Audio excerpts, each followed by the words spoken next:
Welcome to Dweller of the Dark. We're our channel, learning the yellow, black and bones of many prominent authors. We will be digging up several obscure, strange, and forgotten authors who influenced many of the great horror, science fiction, and fantasy writers today. Comment below if you like. If you have authors that you'd like to see recognized, list them in the comments or contact our author page. Authors, always looking for fresh blood. Subscribe and contact us for more information. Subscribe for more tales of the horrifying, obscure, strange, and forgotten. We'll have quite a collection climbing out of the tombs. If you like any of our tales, crush or cut the like button below. Check out our other stories on YouTube and our websites. YouTube, Dweller of the Dark. Official website, dwellerofthedark.com. You can find us on Facebook at Jeffrey LeBlanc Horror Writer. You can find our books on Amazon and Kindle. Follow us on Twitter and Instagram, Dweller of the Dark. During our global stay-home time, we decided to take a trip around the block. Robert Bloch, that is. He served up a home-warming gift straight from the down yonder with The Hungry House. Our from-the-grave mentor, Robert Bloch, was a fiction writer with a diverse array of stories in crime, horror, fantasy, and science fiction. He is best known as the writer of Psycho that led to Alfred Hitchcock's masterpiece, many great tales on Rod Serling's Night Gallery, Weird Tales, Strange Stories, and others. Our personal favorite is Bloch's script for the Hammer horror film classic, The House That Dripped Blood. Horror and comedy were his trademark. Robert Bloch's fondness for humor and horror was evident in puns. It can be seen in the titles of his story collections, such as Tales in a Jugular Vein, such stuff as Screams Are Made Of, and Out of the Mouth of Graves. And of course, there's the classic Bloch favorite line that tickles our funny bone. I have the heart of a child. I keep it in a jar on my shelf. A protege to H.P. Lovecraft, Robert Bloch was in a select group known as the Lovecraft Circle, with such greats as Frank Belknap Long, Robert E. Howard, Clark Ashton Smith, and many more. Learning with these masters, Bloch created hundreds of short stories and over 30 novels. Robert Bloch won numerous awards in writing. He won the Hugo Award for That Hellbound Train, the Bram Stoker Award, and the World Fantasy Award. Bloch served a term as president of the Mystery Writers of America in 1970. He was a member of the Mystery Writers of America, Science Fiction Writers of America, the Writers Guild of America, and the Academy of Motion Picture Arts and Sciences. Most notably, there is one society he probably still is an undead member of, the Count Dracula Society. The Hungry House is a short story written by Robert Bloch and published in the magazine Imagination in 1951. It's an unnerving haunted house tale that was obviously heavily borrowed upon by such movies as Mirrors and Oculus, though Bloch's version is far more terrifying. The story involves a young couple in their recently purchased house. The house, apparently, doesn't receive visitors well. Can our curious couple survive the house of their dreams? Or will they have to vacate the premises permanently? The Hungry House by Robert Bloch.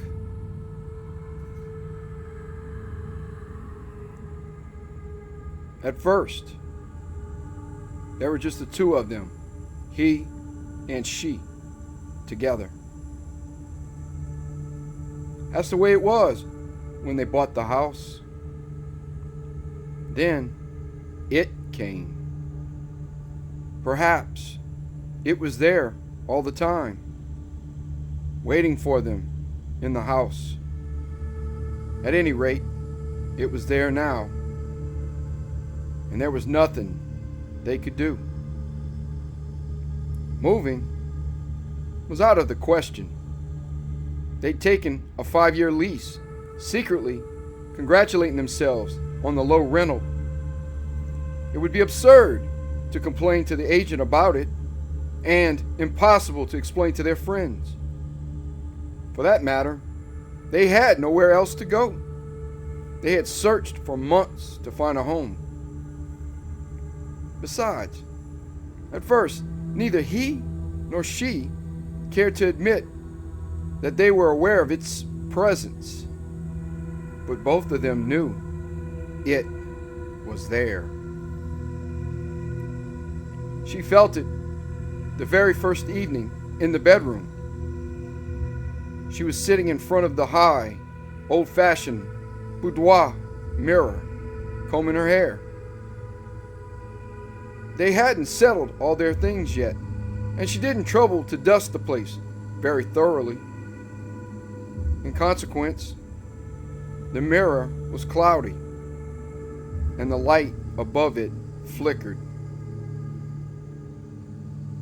So at first she thought it was just a trick of shadows, some flaw in the glass perhaps.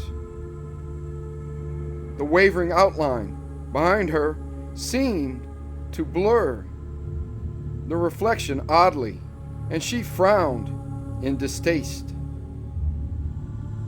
Then she began to experience what she often called her married feeling, the peculiar awareness which usually denoted her husband's entrance to a room she occupied. He must be standing behind her now. He must have come in quietly, without saying anything. Perhaps he was going to put his arms around her, surprise her, startle her. Hence, the shadow on the mirror.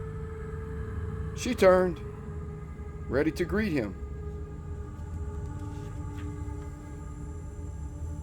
The room was empty, and still the odd reflection persisted, together with the sensation of a presence at her back. She shrugged, moved her head, and made a little face at herself in the mirror. As a smile, it was a failure, because the warped glass and the poor light seemed to distort her grin into something alien, into a smile that was not altogether a composition of her own face and features. Well, it had been a fatiguing ordeal, this moving business. She flicked a brush through her hair and tried to dismiss the problem. Nevertheless, she felt a surge of relief when he suddenly entered the bedroom. For a moment, she thought of telling him, then decided not to worry him over her nerves. He was more outspoken. It was the following morning that the incident occurred. He came rushing out of the bathroom, his face bleeding from a razor cut on the left cheek. "Is that your idea of being funny?" he demanded in the petulant little boy fashion she found so engaging. "Sneaking in behind me and making faces in the mirror gave me an awful start. Look at this nick I sliced on myself." She sat up in bed. "But darling, I haven't been making faces at you. I didn't stir from this bed since you got up." "Oh." He shook his head, his frown fading into a second set of wrinkles, expressing bewilderment.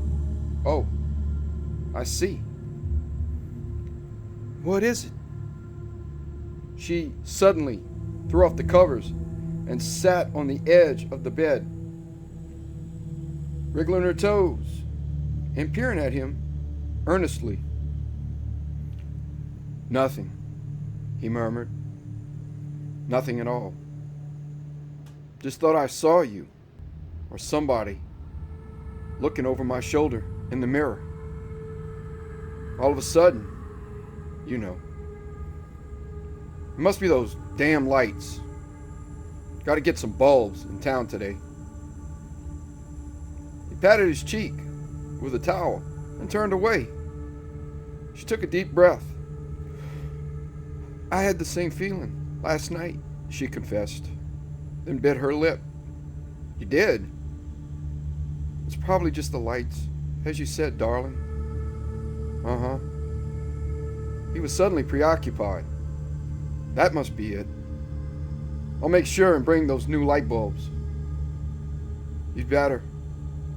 Don't forget, the gang is coming down for the housewarming on Saturday." Saturday proved to be a long time in coming. In the interim, both of them had several experiences which served to upset their minds much more than they cared to admit. The second morning, after he had left for work, she went out and back and looked at the garden. The place was a mess, half an acre of land. All those trees, the weeds everywhere, and the dead leaves of autumn dancing slowly around the old house. She stood off on a little knoll and contemplated the grave, gray gables of another century. Suddenly, she felt lonely here. It wasn't only the isolation, the feeling of being half a mile from the nearest neighbor, down a deserted dirt road. It was more as though she were an intruder here, an intruder upon the past. The cold breeze, the dying trees, the sullen sky were welcome. They belonged to the house. She was the outsider because she was young, because she was alive. She felt it all, but did not think it. To acknowledge her sensations would be to acknowledge fear.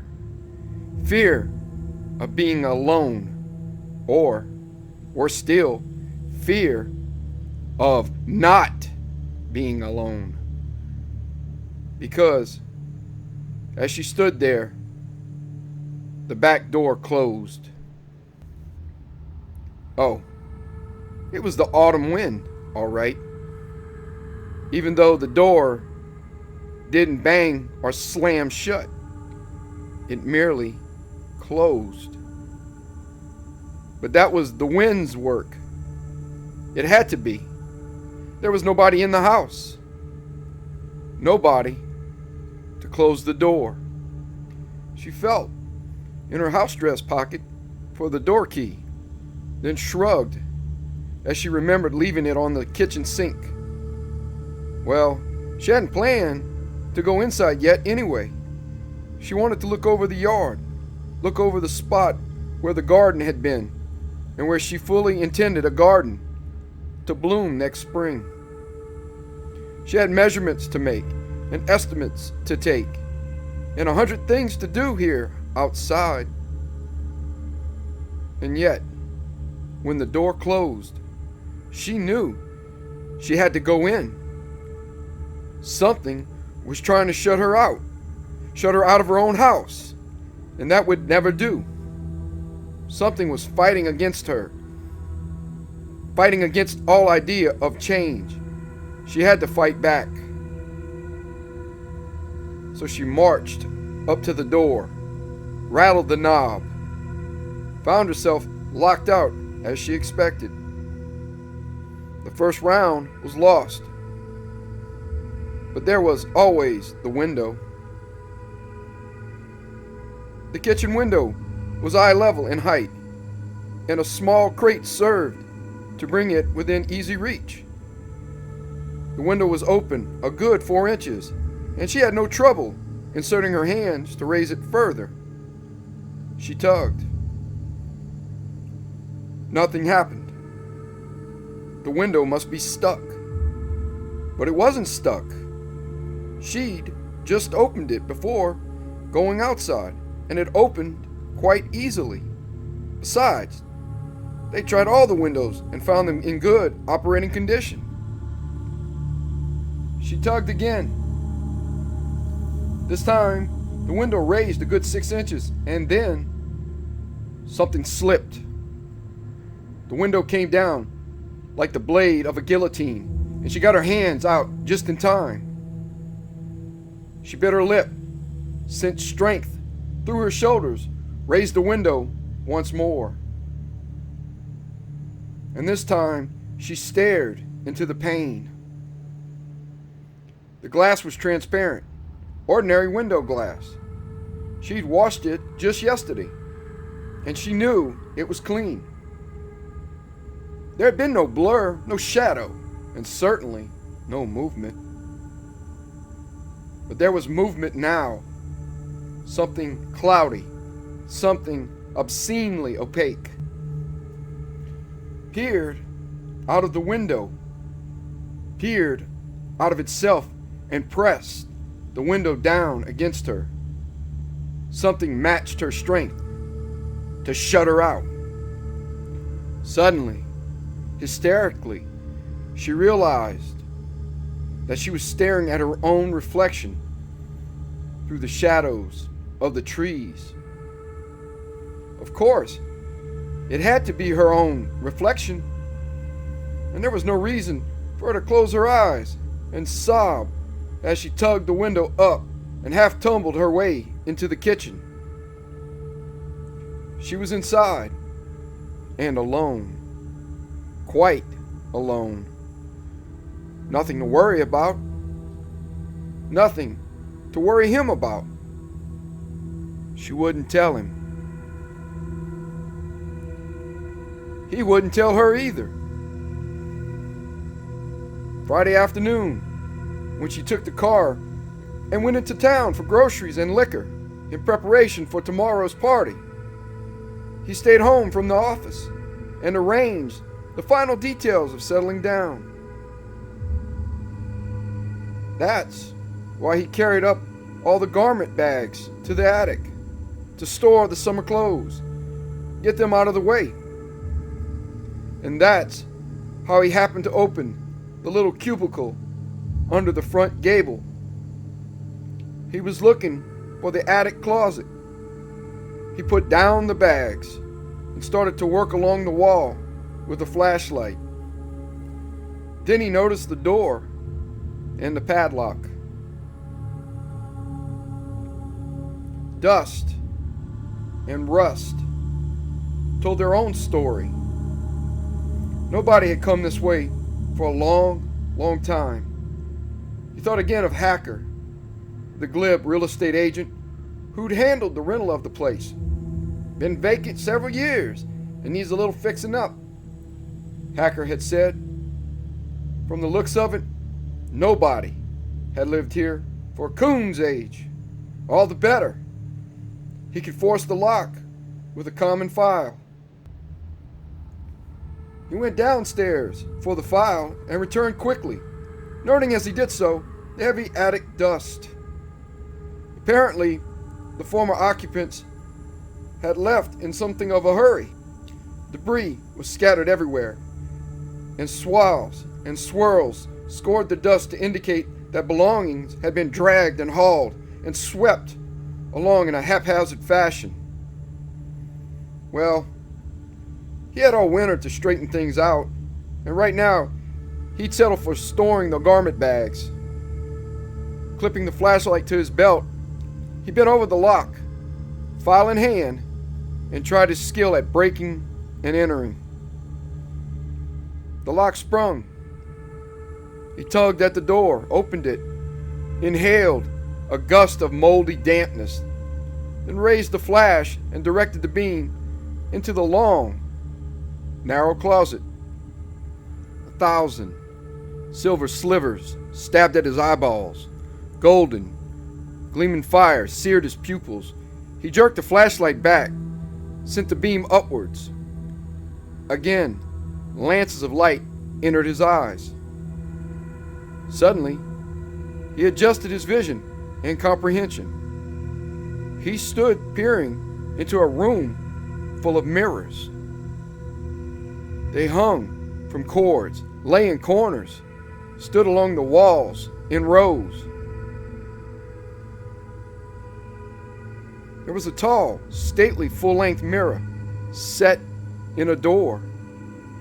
A pair of plate glass ovals inset in old-fashioned dresser tops.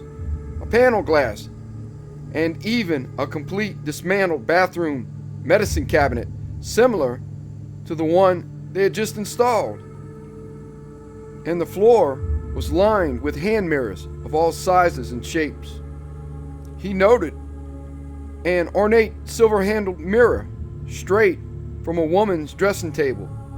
Behind it stood the vanity mirror, removed from the table itself. And there were pocket mirrors, mirrors from purse compacts, mirrors of every size and shape. Against the far wall stood a whole series of looking-glass slabs that appeared to have been mounted at one time in a bedroom wall. He gazed at 100 silvered surfaces, gazed at 100 reflections of his own bewildered face. And he thought again of Hacker, of their inspection of the house. He had noted the absence of a medicine cabinet at the time, but Hacker had glossed over it. Somehow, he hadn't realized that there were no mirrors of any sort in the house. Of course. There was no furniture, but still, one might expect a door panel in a place this old. No mirrors. Why? And why were they all stacked away up here under lock and key? It was interesting. His wife might like some of these, that silver-handled beauty mirror, for example. He'd have to tell her about this. He stepped cautiously into the closet, dragging the garment bags after him. There didn't seem to be any clothes pole here, or any hooks. He could put some up in a jiffy, though. He piled the bags in a heap, stooping, and the flashlight glittered on 1,000 surfaces, sent facets of fire into his face. Then the fire faded. The silver surfaces darkened oddly. Of course, his reflection covered them now. His reflection and something darker, something smoky and swirling, something that was a part of the moldy dampness, something that choked the closet with its presence. It was behind him. No, at one side. No, in front of him. All around him. It was growing and growing and blotting him out. It was making him sweat and tremble. And now it was making him gasp and scuttle out of the closet and slam the door and press against it with all his waning strength. And its name was claustrophobia. That was it. Just claustrophobia. A fancy name for nerves. A man gets nervous when he's cooped up in a small space. For that matter, a man gets nervous when he looks at himself too long in a mirror, let alone 50 mirrors. He stood there, shaking.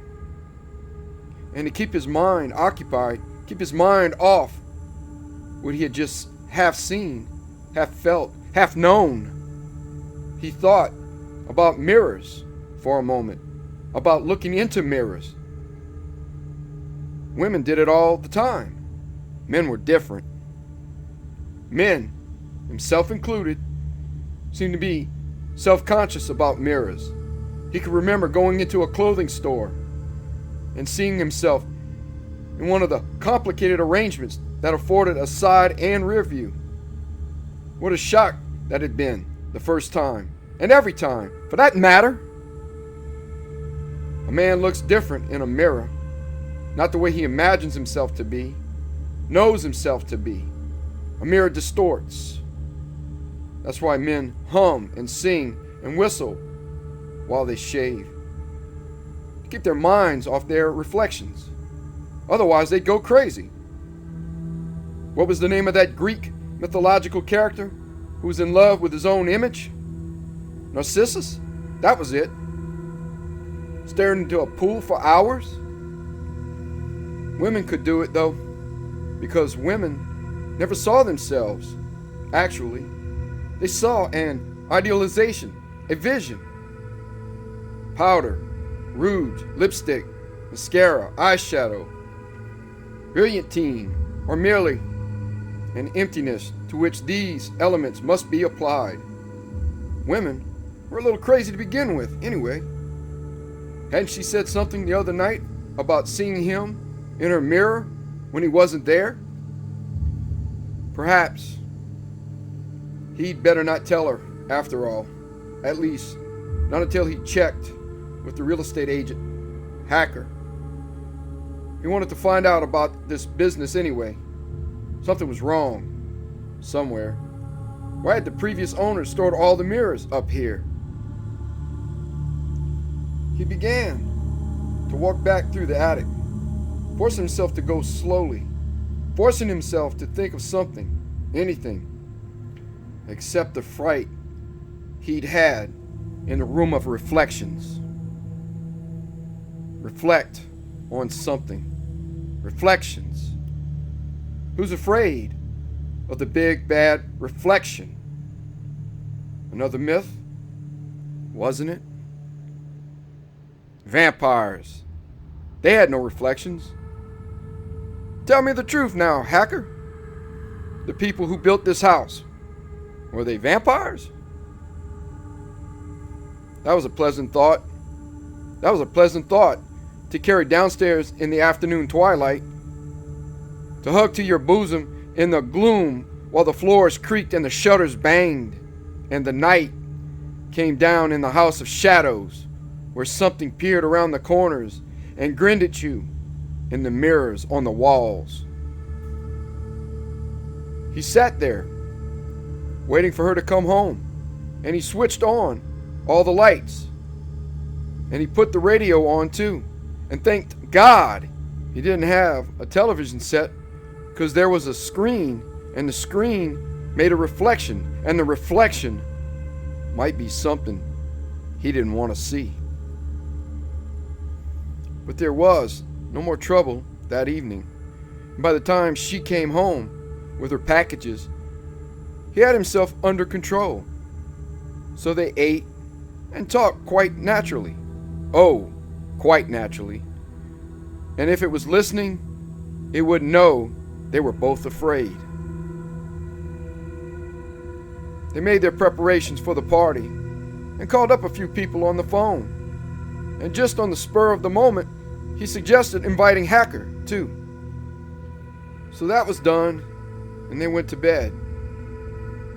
The lights were all out, and that meant the mirrors were dark, and he could sleep. Only in the morning, it was difficult to shave. And he caught her, yes, he caught her, putting on her makeup in the kitchen, using the little compact from her purse and carefully cupping her hands against reflections. But he didn't tell her, and she didn't tell him. And if it guessed their secrets, it kept silent. He drove off to work, and she made canopies. And if at times during the long, dark, dreary Saturday, the house groaned and creaked and whispered, That was only to be expected. The house was quiet enough by the time he came home again, and somehow that was worse. It was as though something were waiting for night to fall. That's why she dressed early, humming, all the while she powdered and primped, swirling around in front of the mirror. You couldn't see too clearly if you swirled. That's why he mixed drinks before their hasty meal and saw to it that they both had several stiff ones.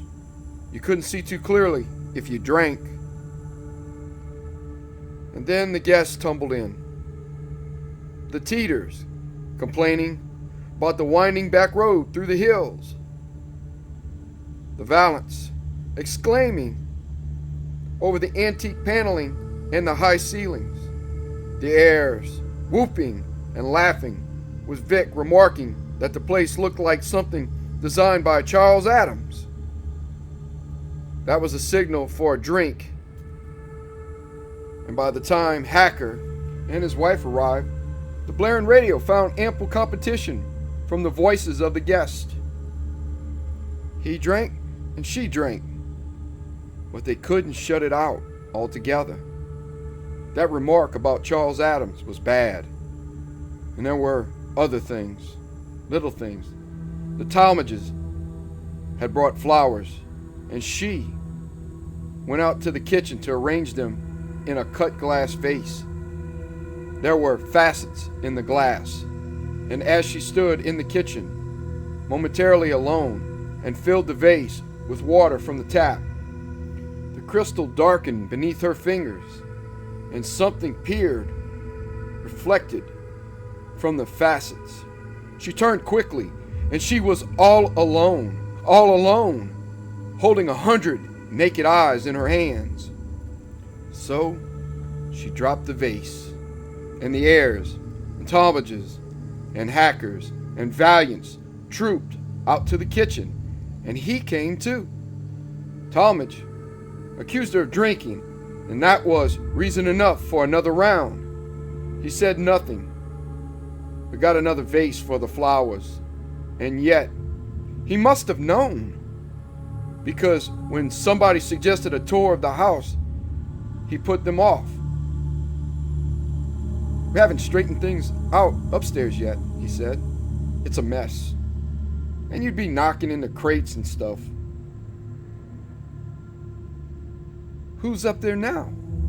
asked Mrs. Teeters, coming into the kitchen with her husband. "We just heard an awful crash." "Something must have fallen over," the host suggested. But he didn't look at his wife as he spoke, and she didn't look at him. "How about another drink?" she asked. She mixed and poured hurriedly, and before the glasses were half empty, he took over and fixed another round. Liquor helped to keep people talking, and if they talked, it would drown out other sounds. The stratagem worked. Gradually, the group trickled back into the living room in twos and threes, and the radio blared, and the laughter rose, and the voices babbled to blot out the noises of the night. He poured and she served, and both of them drank, but the alcohol had no effect. They moved carefully, as though their bodies were brittle glasses, glasses without bottom, waiting to be shattered by some sudden, strident sound. Glasses hold liquor, but they never get drunk. Their guests were not glasses. They drank and feared nothing, and the drinks took hold. People moved about, and in and out, and pretty soon Mr. Valiant and Mrs. Talmadge embarked on their own private tour of the house upstairs. It was irregular and unescorted, but fortunately nobody noticed either their departure or their absence, at least not until Mrs. Talmadge came running downstairs and locked herself in the bathroom. Her hostess saw her pass the doorway and followed her. She rapped on the bathroom door, gained admittance, and prepared to make discreet inquiries. None was necessary. Mrs. Talmadge, weeping and wringing her hands, fell upon her. "That was a filthy trick," she sobbed. "Coming up and sneaking in on us. The dirty louse. I admit, we were doing a little smooching, but that's all there was to it. And it isn't as though he didn't make enough passes at Gwen Hacker himself. What I want to know is, where did he get the beard? It frightened me out of my wits." "What's all this?" she asked, knowing all the while what it was and dreading the words to come. "Jeff and I were in the bathroom, just standing there in the dark. I swear it. And all at once I looked up over my shoulder at the mirror because light began streaming in from the hall. Somebody had opened the door, and I could see the glass and this face. Oh, it was my husband, all right. But he had a beard on, and the way he came slinking in, glaring at us." Sobs choked off the rest. Mrs. Talmadge trembled so that she wasn't aware of the tremors which racked the frame of her hostess. She, for her part, strained to hear the rest, sneaked right out again before we could do anything but wait till I get him home, scaring the life out of me, and all because he's so crazy jealous. The look on his face in the mirror. She soothed Mrs. Talmadge. She comforted Mrs. Talmadge. She placated Mrs. Talmadge. And all the while there was nothing to soothe or calm or placate her own agitation. Still, both of them had restored a semblance of sanity by the time they ventured out into the hall to join the party, just in time to hear Mr. Talmadge's agitated voice booming out over the excited responses of the rest. "So I'm standing there in the bathroom, and this old witch comes up and starts making faces over my shoulder in the mirror. What gives here, anyway? What kind of a house you running here?" He thought it was funny. So did the others. Most of the others. The host and hostess stood there, not daring to look at each other. Their smiles were cracking. Glasses brittle. "I don't believe you," went Hacker's voice. She'd had one or perhaps 3 too many. "I'm going up right now and see for myself." She winked at her host and moved toward the stairs. "Hey, hold on!"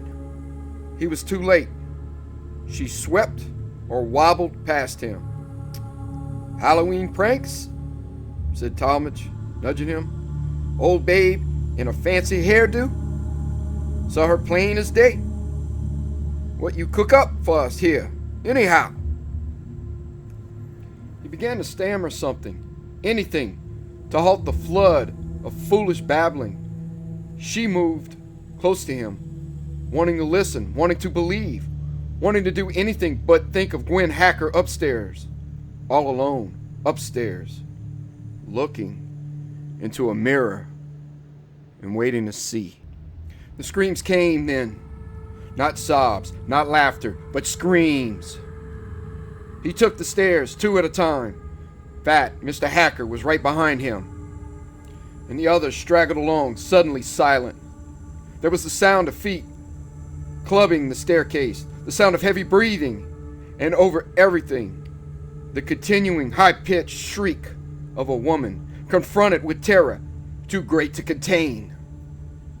It oozed out of Gwen Hacker's voice, oozed out of her body as she staggered and half fell into her husband's arms in the hall. The light was streaming out of the bathroom, and it fell upon the mirror that was empty of all reflection. Fell upon her face that was empty of all expression. They crowded around the Hackers. He and she were on either side, and the others clustered in front. and they moved along the hall to her bedroom and helped Mr. Hacker stretch his wife out on the bed. She had passed out, and somebody mumbled something about a doctor. Somebody else said, "No, never mind. She'll be all right in a minute." And somebody else said, "Well, I think we'd better be getting along." For the first time, everybody seemed to be aware of the old house and the darkness and the way the floors creaked and the windows rattled and the shutters banged. Everyone was suddenly sober, solicitous, and extremely anxious to leave. Hacker bent over his wife, chafing her wrists, forcing her to swallow water, watching her whimper her way out of emptiness. The host and hostess silently procured hats and coats and listened to expressions of polite regret, hasty farewells, and poorly formulated pretenses of, "Had a marvelous time, darling." Teeters, Valiants, Talmadges were swallowed up in the night. He and she went back upstairs, back to the bedroom and the Hackers. It was too dark in the hall and too light in the bedroom. But there they were, waiting. And they didn't wait long. Mrs. Hacker sat up suddenly and began to talk. To her husband, to them. "I saw her," she said. "Don't tell me I'm crazy. I saw her. Standing on tiptoe behind me, looking right into the mirror, with the same blue ribbon in her hair. The one she wore the day she..." "Please, dear," said Mr. Hacker. She didn't please. "But I saw her. Mary Lou! She made a face at me in the mirror, and she's dead. You know she's dead. She disappeared 3 years ago, and they never did find the body." Mary Lou Dempster? Hacker was a fat man. He had 2 chins. Both of them wobbled. "She played around here. You know she did. And Wilma Dempster told her to stay away. She knew all about this house. But she wouldn't. And now... Oh, her face!" More sobs. Hacker patted her on the shoulder. He looked as though he could stand a little shoulder patting himself, and nobody obliged. He stood there. She stood there, still waiting for the rest. "Tell them," said Mrs. Hacker. "Tell them the truth." "All right, but I'd better get you home." "I'll wait. I want you to tell them. You must, now." Hacker sat down heavily. His wife leaned against his shoulder. The two waited another moment. Then it came. "I don't know how to begin, how to explain," said fat Mr. Hacker. "It's probably my fault, of course. I didn't know. All this foolishness about haunted houses. Nobody believes that stuff anymore. And all it does is push property values down. So I didn't say anything. Can you blame me? I saw her face," whispered Mrs. Hacker. "I know. And I should have told you. About the house, I mean. Why it hasn't rented for 20 years. Old story in the neighborhood. And you'd have heard it sooner, or later anyway, I guess." "Get on with it," said Mrs. Hacker.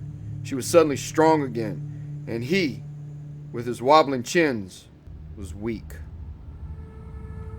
Host and hostess stood before them, brittle as glass, as the words poured out and filled them to overflowing.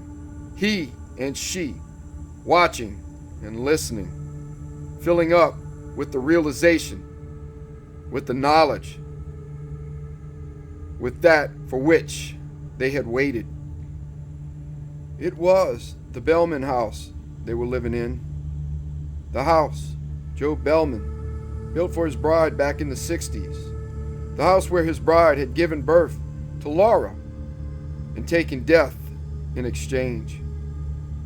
And Joe Bellman had toiled through the 70s as his daughter grew to girlhood, rested in complacent retirement during the 80s as Laura Bellman blossomed into the reigning beauty of the county.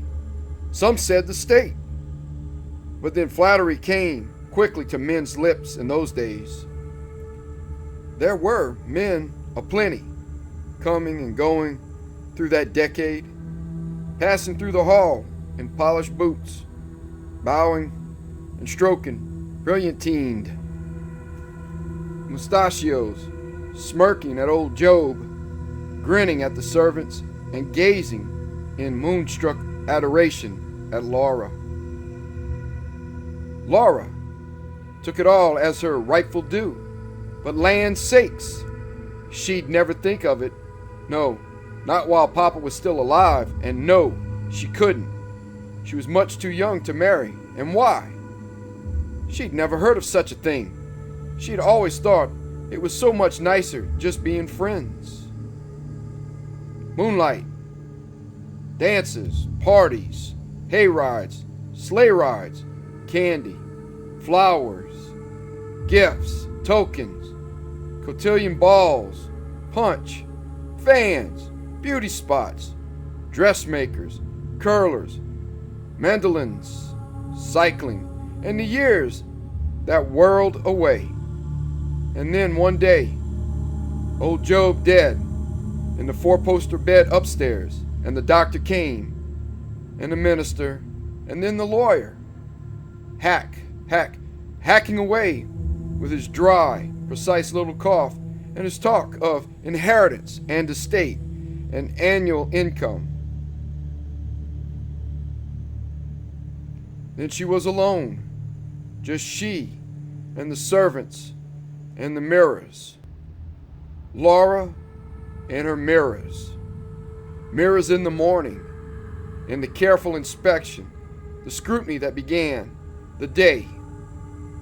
Mirrors at night, before the caller arrived, before the carriage came, before she whirled away to another triumphal entry, another fan fluttering, pirouetting descent of the staircase. Mirrors at dawn, absorbing the smiles, listening to the secrets, the tale of the evening triumph. Mirror, mirror on the wall, who is the fairest of them all? Mirrors told her the truth.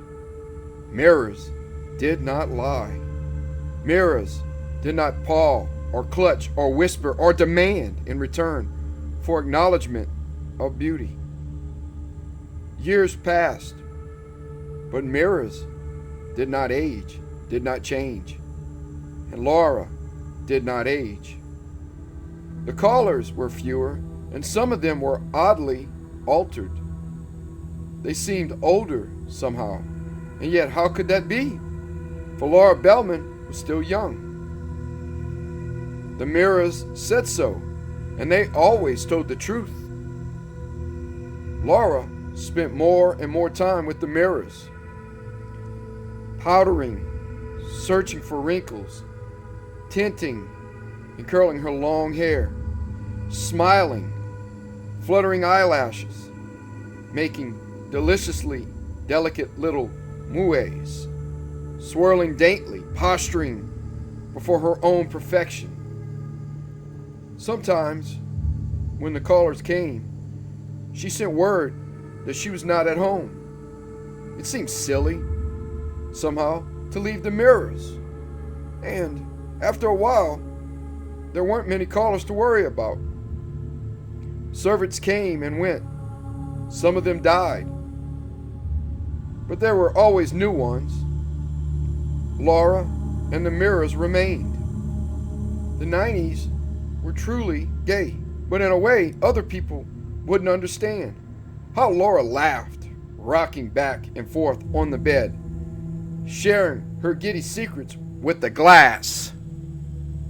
The years fairly flew by, but Laura merely laughed. She giggled and tittered when the servant spoke to her, and it was easier now to take her meals on a tray in her room. Because there was something wrong with the servants and with Dr. Turner, who came to visit her and who was always being tiresome about going away for a rest to a lovely home. They thought she was getting old, but she wasn't. The mirrors didn't lie.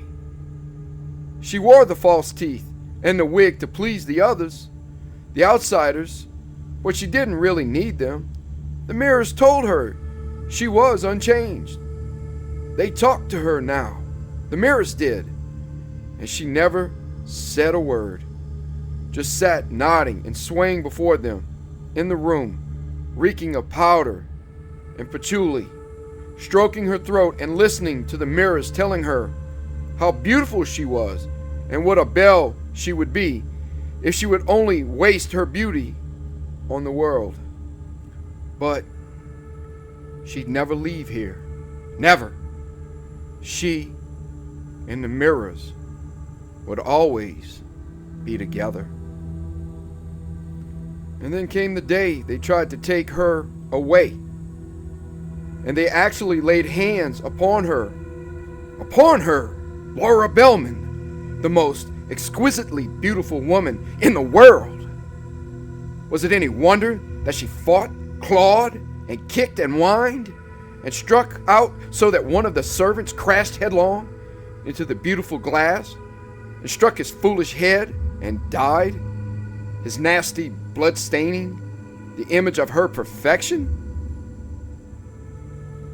Of course, it was all a stupid mistake, and it wasn't her fault. And Dr. Turner told the magistrate so when he came to call. Laura didn't have to see him, and she didn't have to leave the house. But they always locked the door to her room now, and they took away all her mirrors. They took away all her mirrors. They left her alone, caged up, a scrawny, wizened, wrinkled old woman with no reflection. They took the mirrors away and made her old and ugly and afraid. The night they did it, she cried. She cried and hobbled around the room, stumbling blindly in a tearsome tour of nothingness. That's when she realized she was old and nothing could save her, because she came up against the window and leaned her wrinkled forehead against the cold, cold glass. The light came from behind her, and as she drew away, she could see her reflection in the window. The window. It was a mirror, too! She gazed into it, gazed long and lovingly at the tear-streaked face of the fantastically rouged and painted old harridan, gazed at the corpse countenance readied for the grave by a mad embalmer. Everything whirled. It was her house. She knew every inch of it. From the day of her birth onwards, the house was a part of her. It was her room. She had lived here forever and ever. But this obscenity was not her face. Only a mirror could show her that. And there would never be a mirror for her again. For an instant she gazed at the truth, and then, mercifully, the gleaming glass of the window pane altered, and once again she gazed at Laura Bellman, the proudest beauty of them all. She drew herself erect, stepped back, and whirled into a dance. She danced forward, a prim, self-conscious smile on her lips, danced into the window pane, half through it, until razored splinters of glass tore her scrawny throat. That's how she died, and that's how they found her. The doctor came, and the servants and the lawyer did what must be done. The house was sold, then sold again. It fell into the hands of a rental agency. There were tenants, but not for long. They had trouble with mirrors. A man died of a heart attack, they said, while adjusting his necktie before the bureau one evening. Grotesque enough, but he had complained to people in the town about strange happenings, and his wife babbled to everyone. A schoolteacher who rented the place in the 20s passed away in circumstances which Dr. Turner had never seen fit to relate. He had gone to the rental agency and begged them to take the place off the market. That was almost unnecessary, for the Bellman home had its reputation firmly established by now. Whether or not Mary Lou Dempster had disappeared here would never be known. But the little girl had last been seen a year ago on the road leading to the house, and although a search had been made and nothing discovered, there was talk aplenty. Then the new heirs had stepped in briskly with their poo-poos and their harsh dismissals of advice, and the house had been cleaned and put up for rental. So he and she had come to live here with it. And that was the story, all of the story. Mr. Hacker put his arm around Gwen, harumphed, and helped her rise. He was apologetic. He was shamefaced. He was deferential. His eyes never met those of his tenant. He barred the doorway. "We're getting out of here right now," he said. "Lease or no lease." "That can be arranged, but I can't find you another place tonight, and tomorrow's Sunday." "We'll pack and get out of here tomorrow," she spoke up. "Go to a hotel, anywhere, but we're leaving." "I'll call you tomorrow," said Hacker. "I'm sure everything will be all right. After all, you stayed here through the week and nothing. I mean, nobody has." His words trailed off. There was no point in saying any more. The Hackers left, and they were all alone. Just the two of them. Just the three of them, that is.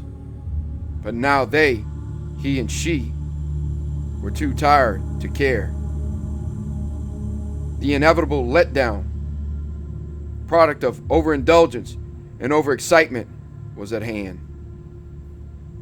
They said nothing. There was nothing to say. They heard nothing, for the house and it maintained a somber silence. She went to her room and undressed. He began to walk around the house. First, he went to the kitchen and opened a drawer next to the sink. He took a hammer and smashed the kitchen mirror. Tinkle, tinkle, and then a crash. That was the mirror in the hall. Then upstairs to the bathroom. Crash and clink of broken glass in the medicine cabinet. Then a smash as he shattered the panel in his room. And now he came to her bedroom and swung the hammer against the huge oval of the vanity, shattering it to bits. He wasn't cut, wasn't excited, wasn't upset, and the mirrors were gone. Every last one of them was gone. They looked at each other for a moment. Then he switched off the lights, tumbled into bed beside her, and sought sleep. The night wore on. It was all a little silly in the daylight, but she looked at him again in the morning, and he went into his room and hauled out the suitcases. By the time she had breakfast ready, he was already laying his clothes out on the bed. She got up after eating and took her own clothing from the drawers and hangers and racks and hooks. Soon he'd go up to the attic and get the garment bags. The movers could be called tomorrow, or as soon as they had a destination in mind. The house was quiet. If it knew their plans, it wasn't acting. The day was gloomy, and they kept the lights off without speaking, although both of them knew it was because of the window panes and the story of the reflection. He could have smashed the window glass, of course, but it was all a little silly, and they'd be out of here shortly. Then they heard the noise. Trickling, burbling, splashing sound. It came from beneath their feet. She gasped. Water pipe in the basement, he said, smiling and taking her by the shoulders. Better take a look. She moved toward the stairs. Why should you go down there? I'll tend to it. But she shook her head and pulled away. It was her penance for gasping. She had to show she wasn't afraid. She had to show him, and it too. Wait a minute, he said. I'll get the pipe wrench. It's in the trunk in the car. He went out the back door. She stood, irresolute, then headed for the cellar stairs. The splashing was getting louder. The burst pipe was flooding the basement. It made a funny noise, like laughter. He could hear it even when he walked up the driveway and opened the trunk of the car. These old houses always had something wrong with them. He might have known it. Burst pipes and, yes. He found the wrench. He walked back to the door, listening to the water gurgle, listening to his wife scream. She was screaming down in the basement, screaming down in the dark. He ran, swinging the heavy wrench. He clumped down the stairs, down into the darkness, the screams tearing up at him. She was caught. It had her. She was struggling with it, but it was strong, too strong, and the light came streaming in on the pool of water beside the shattered pipe. And in the reflection, he saw her face and the blackness of other faces swirling around her and holding her.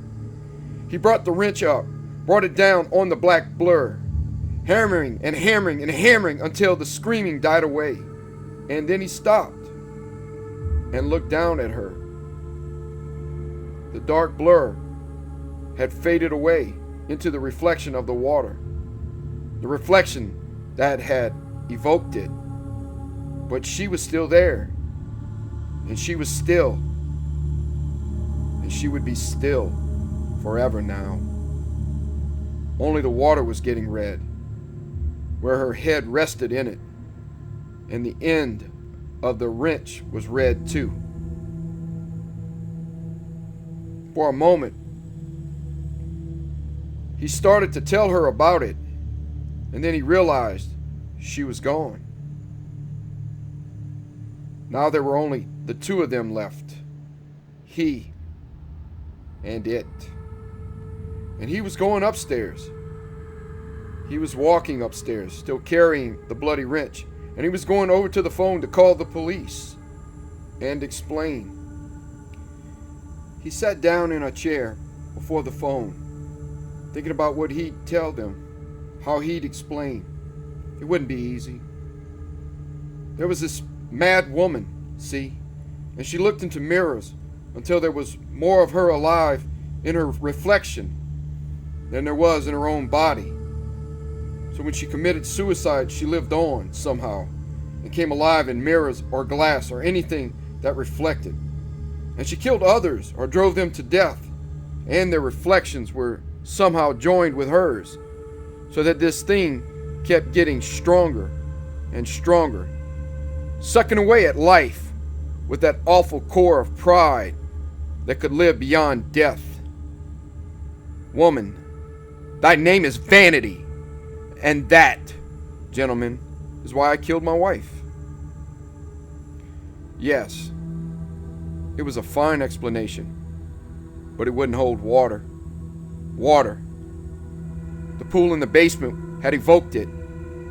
He might have known it if only he'd stopped to think, to reflect. Reflect. That was the wrong word now. Reflect. The way the window pane before him was reflecting. He stared into the glass now, saw it behind him, surging up from the shadows. He saw the bearded man's face, the peering, pathetic, empty eyes of a little girl, the goggling, grimacing stare of an old woman. It wasn't there behind him, but it was alive in the reflection, and as he rose, he gripped the wrench tightly. It wasn't there, but he'd strike at it, fight at it, come to grips with it somehow. He turned, moving back, the ring of shadow faces pressing. He swung the wrench, then he saw her face coming up through all the rest.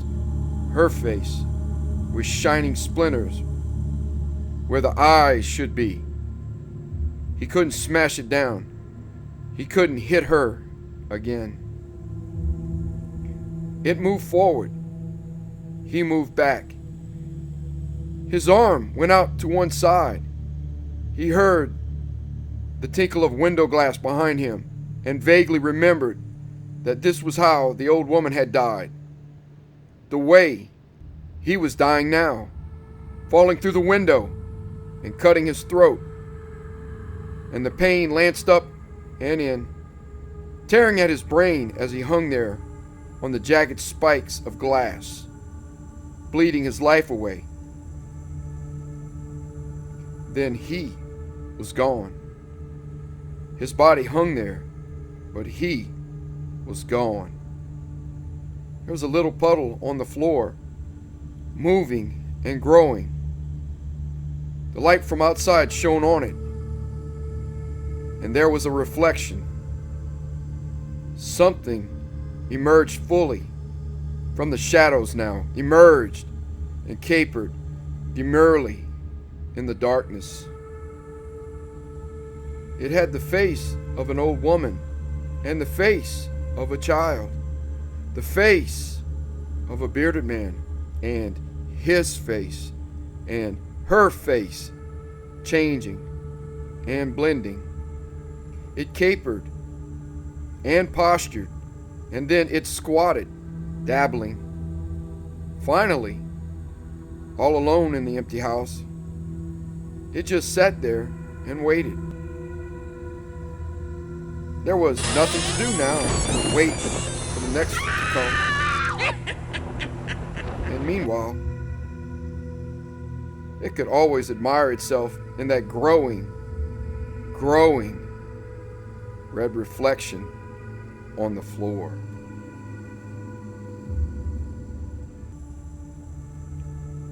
Thank you for listening. Have a great night.